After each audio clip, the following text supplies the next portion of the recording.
तो रउआ लोग का हाल बा हो और बातचीत अब हम लोग करने जा रहे हैं। रउआ से आप समझ चुके होंगे कि Patna pirates one of the most successful teams pro kabaddi league के इतिहास की, और हम उसके बारे में बात करने वाले हैं। और आपने उन्हें बहुत रिक्वेस्ट करी थी कि पटना की वीडियो करिए, तो आगे पटना की वीडियो आपके साथ। शुरुआत एक लोकल डायलेक्ट में करना बड़ा इंपॉर्टेंट होता है, क्योंकि इससे एक मजा भी बन जाता है और मजा भी आएगा ऐसी टीम पर बात करने में। मेरे साथ आदिल जुड़े, मैं अंकित आपका स्वागत करता हूँ कबड्डी अड्डा में, जहां पर हम एक ऐसी टीम पर चर्चा करेंगे जो सक्सेसफुल तो है ही, लेकिन हमेशा कहीं ना कहीं कुछ स्टार्स भी प्रोड्यूस करके देते हैं सीजन में। देवांग दलाल के रूप में हमें लास्ट एडिशन में एक कमाल का कैरेक्टर दिखा, और भी बहुत सारे प्लेयर्स थे, उस पर बात करेंगे। आदिल, पहले तो आप ये बताओ कि कैसी लगी उनकी परफॉर्मेंस लास्ट एडिशन में। आपको सबको पता है कि क्या वो जबरदस्त खेले, बट कौन से ऐसे प्लेयर्स थे जिन्होंने एक सेंटर ऑफ अट्रैक्शन हम लोग का हासिल किया, और क्या लगा देख करके पटना को, कितनी प्रॉमिसिंग लगी? बिल्कुल, सबसे पहले तो मेरे को बहुत ही ज्यादा अनएक्सपेक्टेड लगा, क्योंकि जब ऑक्शन हुआ उसके बाद सिर्फ हमने नहीं, बाकी जितने भी एक्सपर्ट हैं सबने यही बोला कि पटना पायरेट्स ने कोई ढंग के रेडर्स नहीं खरीदे हैं।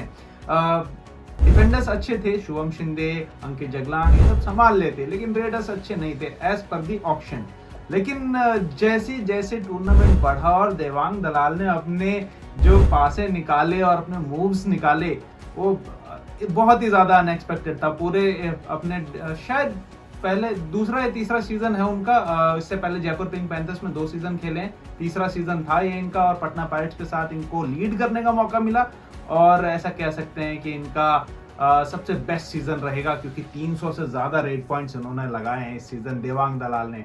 सेंटर ऑफ अट्रैक्शन की बात करें, कौन कौन से प्लेयर्स थे, जैसा अंकित ने बोला, तो सबसे पहले देवांग दलाल, कोई डाउट नहीं है, सिंगल हैंडेडली टीम की रेडिंग को सपोर्ट किया था, संभाला था अच्छी तरीके से। और सपोर्ट की बात करें तो आयान लोचा, उन्होंने बहुत अच्छे से सपोर्ट किया था देवांग दलाल को, कि देवांग जब भी बाहर चले जाते थे ना, तो आयान जाते थे रेड करके उनको रिवाइवल दिला के आते थे। सबसे बहुत ज्यादा इंपॉर्टेंट बात यही थी कि उनको रिवाइवल बार बार मिल जा रहा था, और इसी वजह से देवांग के पॉइंट्स बहुत आ गए। तो इसमें एक सबसे बड़ा हाथ आयान लोचाप का भी मैं बोलूंगा। उसके बाद पटना की जो पूरी टीम है, उनका टीम कोऑर्डिनेशन, एक एक खिलाड़ी बहुत अच्छे तरीके से वेल कोऑर्डिनेटेड था एक दूसरे के साथ। कोई भी गलती कर रहा था तो दूसरा जाके संभाल ले रहा था, तो ये बहुत अच्छा वेल कोऑर्डिनेटेड टीम था, और इसी वजह से हमें वो फाइनल में भी जाते हुए नजर आए ना। और जैसे आप देखेंगे राइट कवर पे थे दीपक थे, तो उन्होंने भी बहुत अच्छा किया। राइट कॉर्नर पर शुभम, लेफ्ट कॉर्नर पर अंकित जगलान,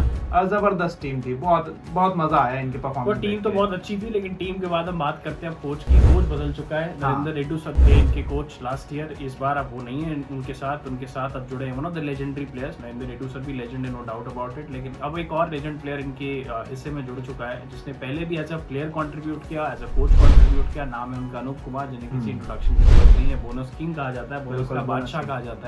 तो उनके एडिशन से आदिल से पूछता हूँ मैं, क्या फर्क पड़ेगा? और अनूप कुमार की स्किल सबको पता है, क्या स्किल्स उनके पास है, क्या उनका कंट्रीब्यूशन है, बट वो किस तरीके से आपको लगता है कोचिंग वाइज कैसे लेकर के चलेंगे इस टीम को? मुझे ऐसा लगता है कि उन्होंने ना पहले पुनेरी पल्टन के साथ कोचिंग की हुई है, तो उनके पास एक्सपीरियंस है पीकेएल में कोचिंग करने का, जो बहुत ज्यादा काम आने वाला है। और बोनस किंग कहा जाता है उनको, और देवांग दलाल ने पिछले सीजन खूब बोनस लिए हैं, तो उनके जो स्किल्स में और जो एडिशन होने वाला है और उनकी जो स्किल्स निखरने वाली है, और देख के मजा आएगा कि बोनस किंग, ऑलरेडी जो बोनस किंग है वो है अनूप कुमार, और वो अपने कैसे पास ऑन करते हैं देवांग दलाल को, या हो सकता है आयान लोचाप भी हो सकते हैं। ये डेफिनेटली ये दोनों रिटेन रहने वाले हैं। आप अगर सोच रहे हो कि इन दोनों को रिलीज कर देंगे, किसी और टीम में भी जा सकते हैं, ऐसा नहीं होने वाला। अगर ये ज्यादा पैसे भी मांगे ना, तो भी इनको ज्यादा पैसे देके पटना पायरेट्स अपने पास रोकेंगे, 100% रोकेंगे। देवांग और आयान ये दोनों रुकने ही वाले हैं।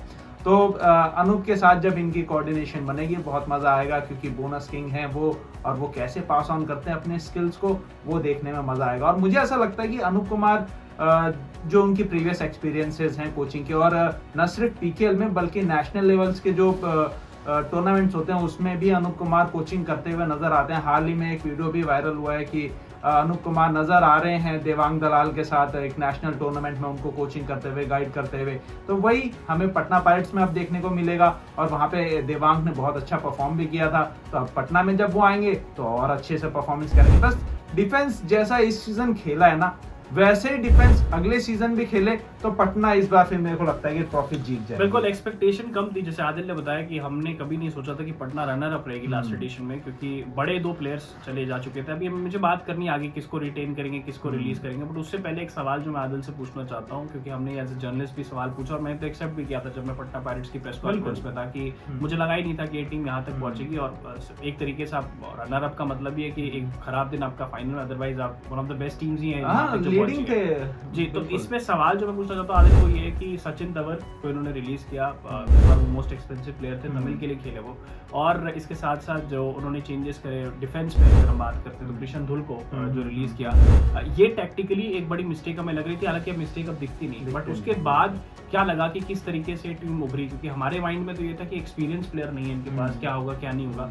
उसको कैसे देखते हो, कैसे फिल इन किया इन्होंने? सबसे पहले सचिन तंवर की हम बात करें कि वो बहुत ज्यादा अनएक्सपेक्टेड था और शॉकिंग था, ऐसे कह सकते हैं कि बहुत ज्यादा शॉकिंग था, क्योंकि सचिन तंवर ने पटना पायरेट्स को उससे पहले जो सीजन 10 था उसमें सेमीफाइनल तक पहुंचाया था सचिन तंवर ने, और सेमीफाइनल में भी पुनेरी पल्टन के अगेंस्ट बहुत अच्छा खेल रहे थे पटना पायरेट्स। वो सचिन तंवर को जो इंजरी हो गई इस वजह से फिर जो उनके रेडिंग पॉइंट्स थे वो रुक गए, नहीं तो अगर सचिन को इंजरी नहीं होती तो शायद फाइनल में भी पहुंच जाते पटना पायरेट्स सीजन 10 के।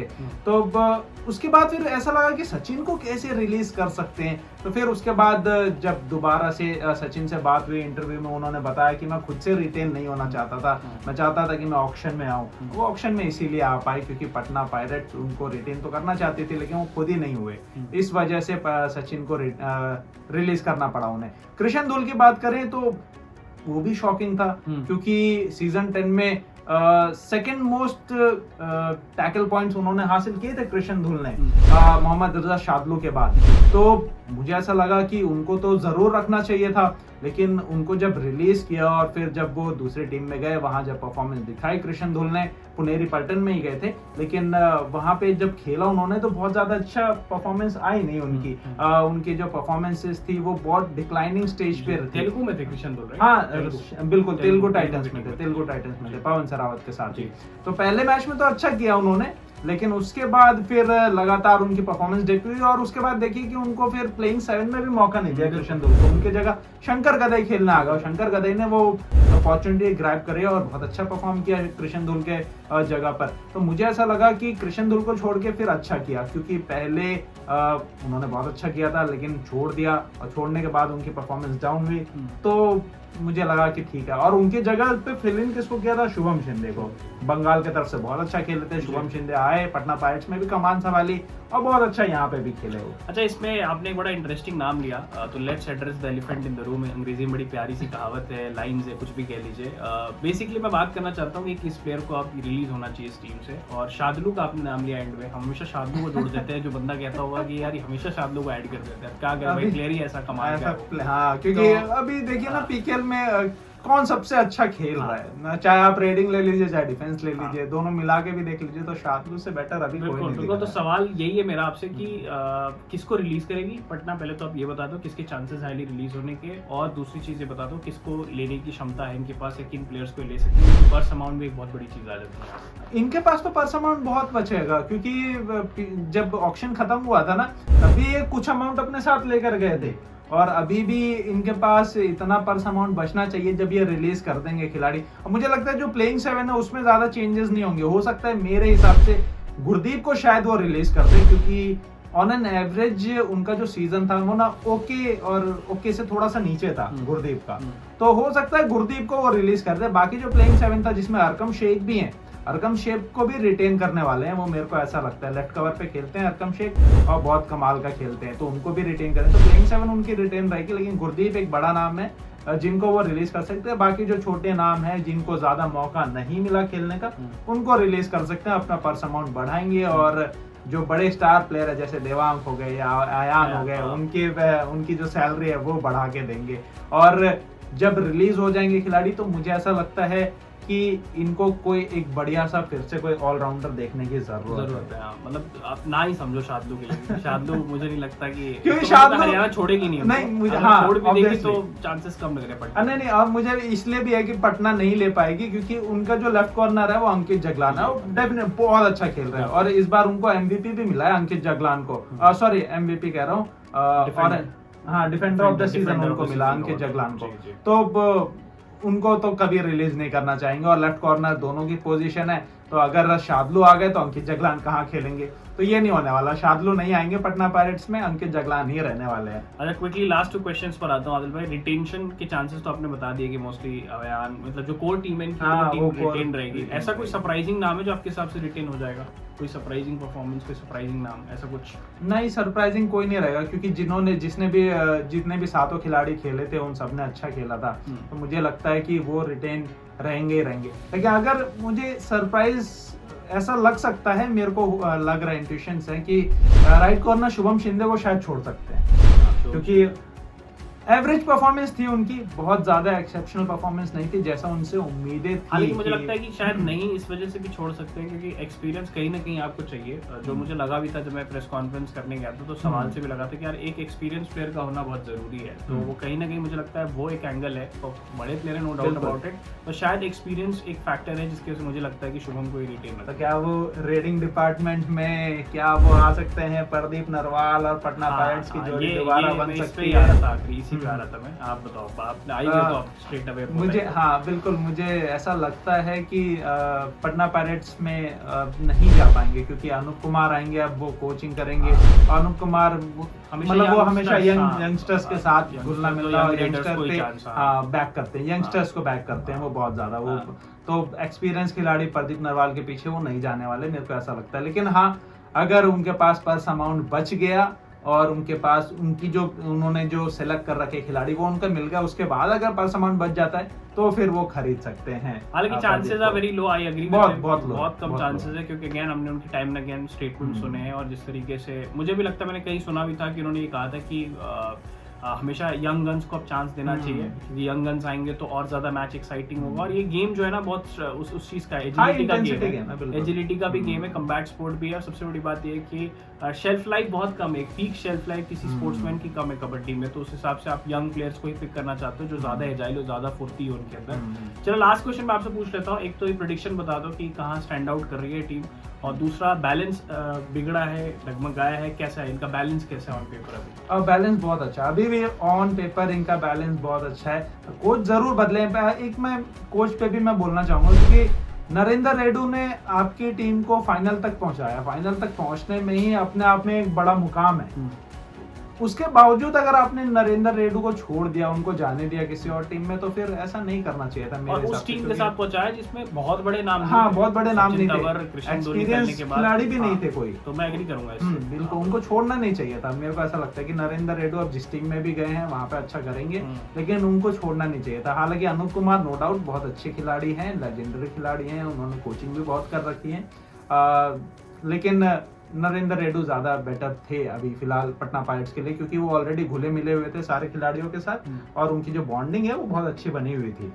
प्रेडिक्शन क्या है? मुझे हाँ बैलेंस की बात हम कर रहे थे कि ऑन पेपर इनका बैलेंस बहुत अच्छा है, जो मैंने बताया शुरू में ही कि जो इनकी कोर टीम है वो रिटेन रहेगी, और कोर टीम रिटेन रहेगी तो ऑब्वियसली इनका बैलेंस वैसे का वैसा ही रहेगा। लेकिन हाँ, एक जो कमी है वो है एक्सपीरियंस खिलाड़ी की कमी, उस चीज को पूरा करना होगा, चाहे वो एक्सपीरियंस ऑलराउंडर लेके आइए आप या एक्सपीरियंस रेडर लेके आइए, जो एक प्रॉपर कैप्टेंसी मटेरियल हो सकता है उसको तैयार कीजिए। बिल्कुल, यंगस्टर्स को मुझे लगता है बैक करना चाहिए, बट कहीं ना कहीं एक्सपीरियंस प्लेयर का होना बहुत जरूरी। क्राइसिस की सिचुएशन में एक एक्सपीरियंस प्लेयर स्टेप अप होता है। Anything else you want to add before we wrap this up? Because इसके बाद मैं आपको बताता हूँ बेंगलुरु बुल्स लेकर आएंगे, और हम कमेंट्स पे जैसे जैसे चीजें आ रही वैसी ही टीम्स पिक करके हम बात करें। तो इससे पहले कि वी क्लोज दिस, हम पहले ही आपको बता देते हैं कि हम नेक्स्ट वीडियो बेंगलुरु बुल्स पे लेकर आएंगे। Anything you want to say about this? मैं पटना पायरेट्स के बारे में फिर से कहना चाहूंगा कि 3 टाइम चैंपियन है, और अगली बार जैसा कि चला आ रहा है कि सीजन 10 के जो फाइनलिस्ट थे, जो रनर अप थे, वो सीजन 11 में जीते। अब सीजन 11 के जो रनर अप है वो पटना पायरेट्स हैं, क्या वो जीत पाएंगे? कमेंट करके जरूर बताइएगा हमें। बिल्कुल बताइएगा कमेंट करके, चैनल को प्लीज सब्सक्राइब करिए। आपसे फिर मुलाकात होगी नेक्स्ट वीडियो में। Thank you for watching.